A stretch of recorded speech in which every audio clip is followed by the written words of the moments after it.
Hello hello. आज हम लोग पढ़ने जा रहे हैं माइटोकॉन्ड्रिया। माइटोकॉन्ड्रिया बहुत इंपॉर्टेंट सेल ऑर्गेनल्स है, एज यू नो। देखते हैं। Mitochondria are membranous structure in cytoplasm, sometime described as a power house of the cell. जो माइटोकॉन्ड्रिया जो है वो मेम्ब्रेनस स्ट्रक्चर, यानी वो उसमें डबल मेम्ब्रेन होता है। ये हो गया माइटोकॉन्ड्रिया, ये डबल मेम्ब्रेनस होता है। हम लोग आगे इसका स्ट्रक्चर भी देखेंगे। ठीक है, ये आउटर मेम्ब्रेन, ये इनर मेम्ब्रेन। ये डबल मेम्ब्रेनस होता है, राइट। और इसका नाम क्या है? इसको और किस नाम से पुकारते हैं? Power house of the cell. यानी ये जो है यहाँ पर एनर्जी एटीपी बनता है, इसलिए इसको बोलते हैं power house of the cell.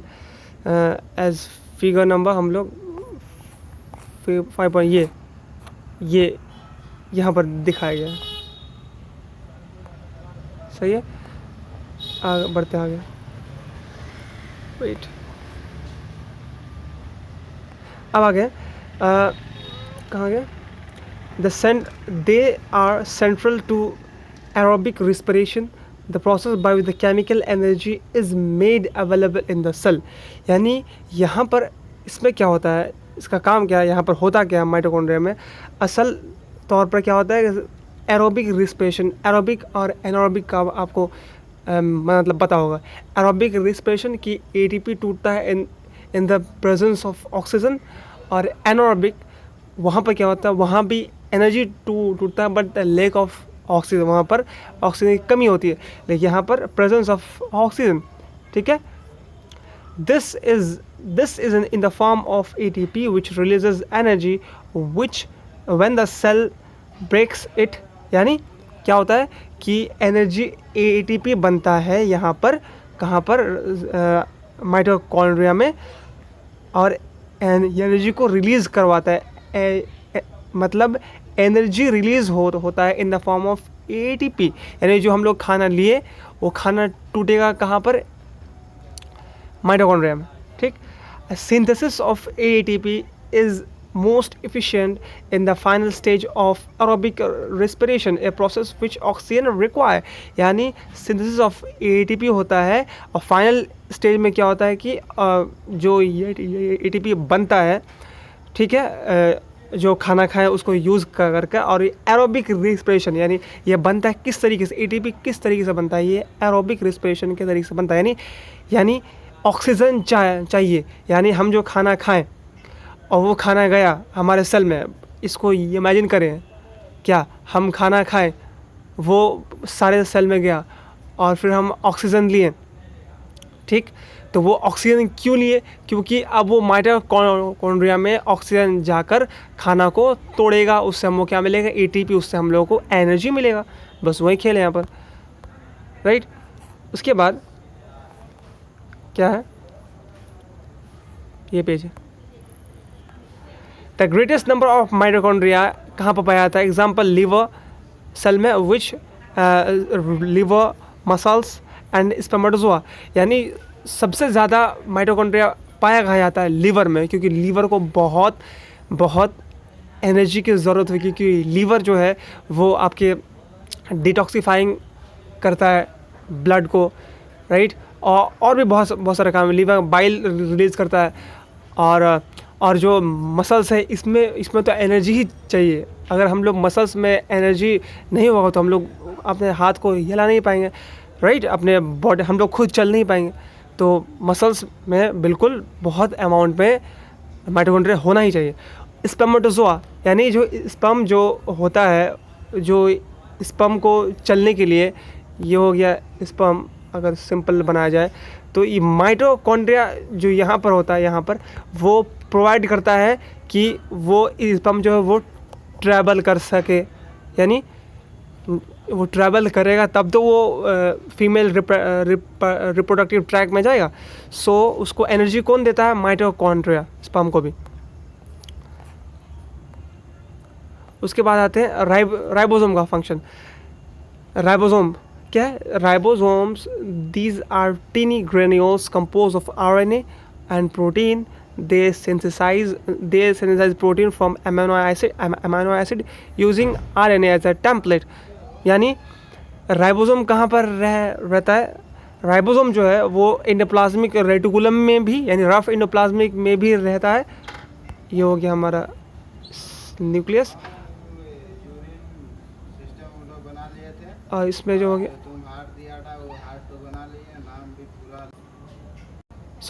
हम लोग क्या देख रहे थे, ये हो गया पेन. ठीक है, यहाँ जो न्यूक्लियस है, न्यूक्लियस में न्यूक्लियस से सटा हुआ क्या है, ये हम सिंपल बना रहे हैं एंडोप्लाज्मिक रेटिकुलम. तो अगर ये पॉइंट, ये रफ, अगर ये जो डॉट डॉट है ये राइबोसोम है, तो ये अगर राइबोसोम है तो ये बना देगा रफ एंडोप्लाज्मिक रेटिकुलम, ये बन जाएगा स्मूथ एंडोप्लाज्मिक रेटिकुलम. ठीक है, और राइबोसोम का क्या काम है? प्रोटीन के सिंथेसाइज, यानी प्रोटीन को वो सिंथेसाइज करता है by the help of amine, यानी वो अमाइनो एसिड को जोड़ कर क्या बनाता है? प्रोटीन बनाता है using RNA as a template. ये बात हम पहले ये बात कहे थे, हमने कहा था कि आरएनए जो है, वेट, अब आरएनए जो है, आरएनए, ये आरएनए का टेम्पलेट है. आरएनए में क्या होता है? ट्रांसक्रिप्शन होता है. ठीक, ट्रांसक्रिप्शन होकर क्या बनता है? डीएनए का ट्रांसलेशन होता है, उससे क्या बनता है? हमारा अमाइनो एसिड बनता है. तो ये टेम्पलेट आपको 12th में आपने पढ़ा होगा कि क्या ऐसे आरएनए से प्रोटीन बनता है. ठीक है, इसमें जो राइबोसोम है उसका बहुत ज़्यादा रोल है इसमें. ठीक, when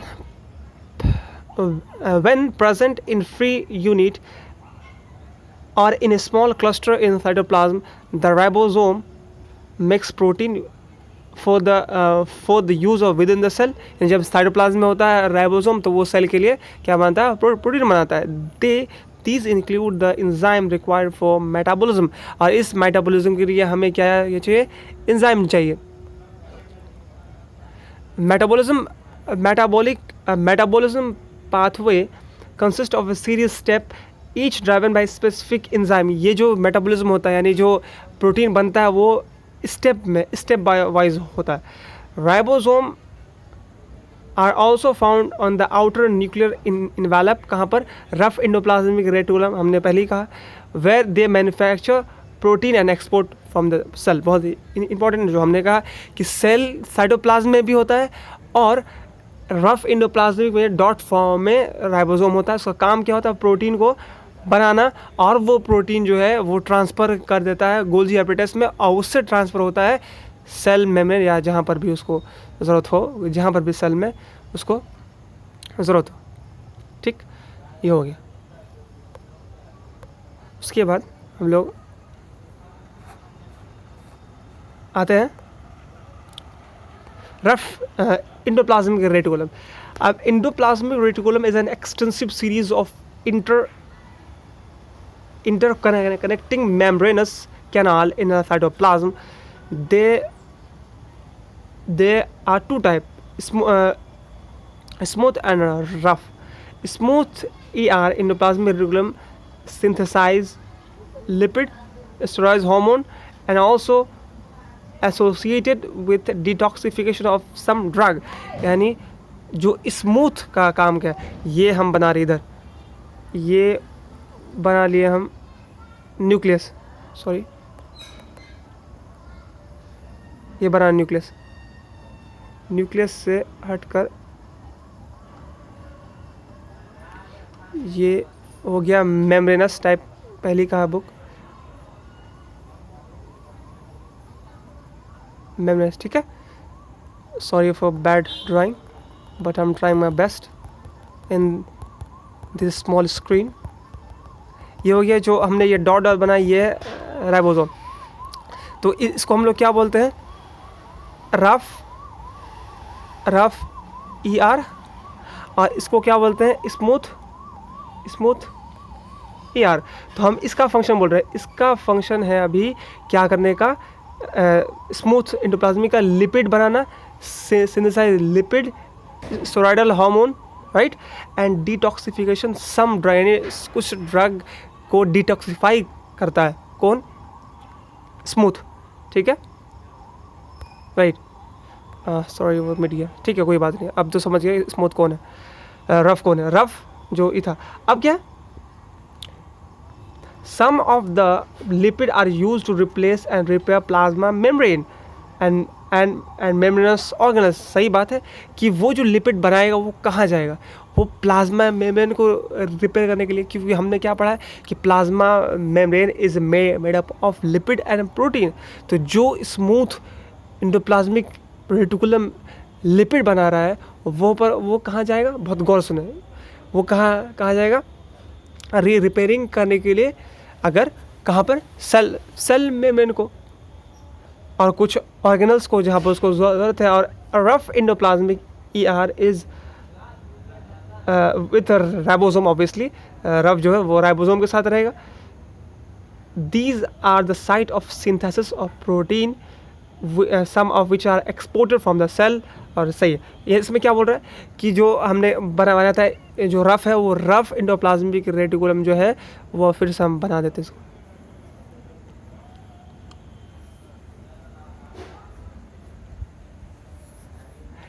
ये जो प्रोटीन बनाएगा ना पी, ये प्रोटीन जो है, अगर ये हम सेल मेम्ब्रेन बना रहे हैं, अगर सेल मेम्ब्रेन में चाहे प्रोटीन की कमी हुई तो ये जाकर इसमें जो रफ जो प्रोटीन बनाए ये इसको दे देगा, तुम अपना काम कर लो, मतलब तुम अपने आप को ठीक कर लो। अगर लिपिड में कुछ कमी होगा, अगर ये होगा लिपिड, तो स्मूथ बोलेगा कि लो, राइट, समझ गया। सिर्फ ये प्लाज्मा मेम्ब्रेन नहीं देता, और भी जहाँ पर इसको ज़रूरत है सेल में वहाँ पर देता है, राइट।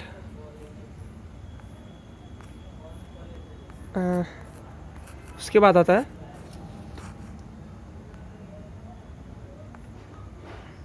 गोल्जी एपेटस। सो गोल्जी एपेटस के बाद देखते हैं गोल्जी एपेटस क्या करेगा। Golgi apparatus consist of stacks of closely folded flattened sacs. It is present in all cell but is larger in those that synthesize and export protein। यानी Golgi एपेटस जो है वो फोल्डेड स्ट्रक्चर में पाया जाएगा। अगर हम बनाए इसे, यहाँ पर ये हो गया न्यूक्लियस, ये हो गया आपका एंडोप्लाज्मिक रेटिकुलम, ये यहाँ पर पाया जाएगा इस फोल्ड में,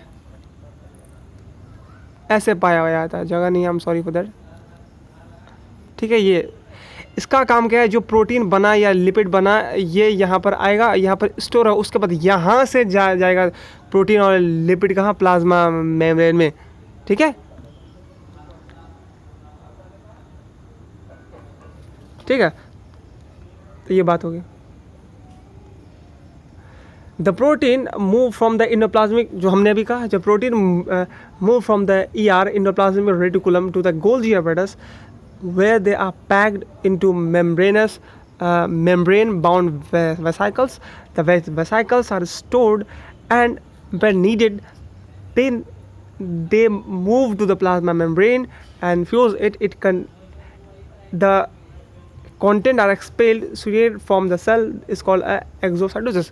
यानी क्या बोला गया यहाँ पर, फिर से देख लेते हैं। ये हो गया न्यूक्लियस, ये हो गया हमारा ये इंडोप्लाज्मिक रेटिकुलम, और ये हो गया हमारा ये गोल्जी एपेटस। इसमें प्रोटीन बना और क्या बोलते हैं, प्रोटीन और फैट्स बना, वो कहाँ पर आ गया, गोल्जी एपेटस में। और गोल्जी एपेटस उसको पैक करेगा, यानी उसको स्टोर करेगा, जमा किया लिपिड एंड प्रोटीन। जब उसको ज़रूरी पड़ेगा कि चलो सेल में मेम्ब्रेन को भेजना है, अब उस सेल मेम्ब्रेन को वेसाइकल के फॉर्म में, छोटे छोटे वेसाइकल के फॉर्म में भेज देगा, राइट। तो ये काम हो गया। तो हमने क्या सीखा, इंडोप्लाज्मिक रेटिकुलम का, रफ इंडोप्लाज्मिक का काम क्या है कि वो क्या बनाएगा, रफ एंडोप्लाज्म का काम क्या है, वो प्रोटीन बनाएगा। स्मूथ का काम क्या गया, वो फैट्स बनेगा, ऑब्वियसली लिपिड। और गोल्जी एपेटस का काम क्या हो गया, वो स्टोर करेगा लिपिड और प्रोटीन को, और वो वेसाइकल के फॉर्म में पहुंचाएगा सेल मेम्ब्रेन और जहाँ पर ज़रूरत है सेल में। ठीक है,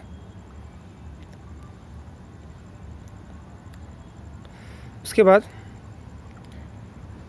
प्रोसेस एक्सोसाइटोसिस क्या होता है कि सेल से बाहर कुछ आना, उसको बोलते हैं एक्सोसाइटोसिस। एक्सो मतलब बाहर, साइटोसिस मतलब सेल से बाहर आना। अब आते हैं हम लोग लाइसोसोम्स। लाइसोसोम क्या होता है?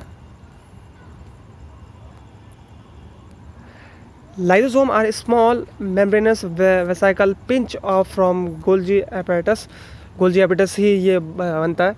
They contain a variety of enzyme involved in breaking down fragments of organelles and large molecules, RNA, DNA, carbohydrate, protein inside the cell into smaller particles that they are recycled or excluded the waste material. बात ये इसके लिए बस इतना ही समझे, जो lysosome जो उसमें बहुत ज़्यादा हाइड्रोलाइटिक एंजाइम होते हैं, और वो क्या करते हैं, वो हर एक अगर कोई सेल मर गया, डेड सेल है, उसको हाइड्रोलाइज, उसको मार के ख़त्म कर देता है। वो उसको, और जो भी वेस्ट मटेरियल है सेल में उसको ख़त्म कर देता है, एक्सक्लूड कर देता है। ठीक है, वेस्ट मटेरियल को। इसका अगर फ़ोटो देखा जाए 3.4 वाइज, अच्छा ये 3.4 या यहाँ पर, ठीक है, ये गोल्जी एपेटस दिखाया गया, ये वाले रुको, हाँ यस, ये हो गया हमारा एंडोप्लाज्मिक ये हो गया हमारा एंडोप्लाज्मिक रेटिकुलम। ठीक है, ये हो गया आपका लाइसोम, राइट।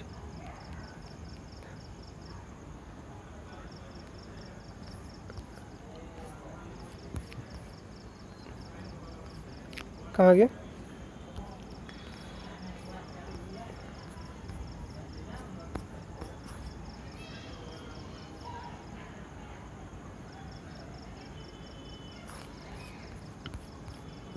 ठीक है, लाइसोम। अब यहाँ पर है कि lysosome in white blood cell contain enzyme that digest foreign material such as microbes. ये बात सही है कि जो वाइट ब्लड सेल में डब्ल्यूबीसी का काम ही है फैगोसाइटिस करना, यानी जो भी वायरस या कोई भी जो भी एंटीबॉडी या एंटीजन हमारे बॉडी में इन्वेड करेगा, उसको पकड़ के खा जाएगा, मार देगा। तो लाइसोसोम जो आरबीसी के सेल में होता है, वो क्या करता है, वायरस या माइक्रोब्स को पकड़ के मार देता है, कोई भी फॉरेन मटेरियल को, क्योंकि उसके अंदर एंजाइम होता है। ठीक है, अब साइटोस्केलेटन में आपको बस इतना ही पढ़ना है।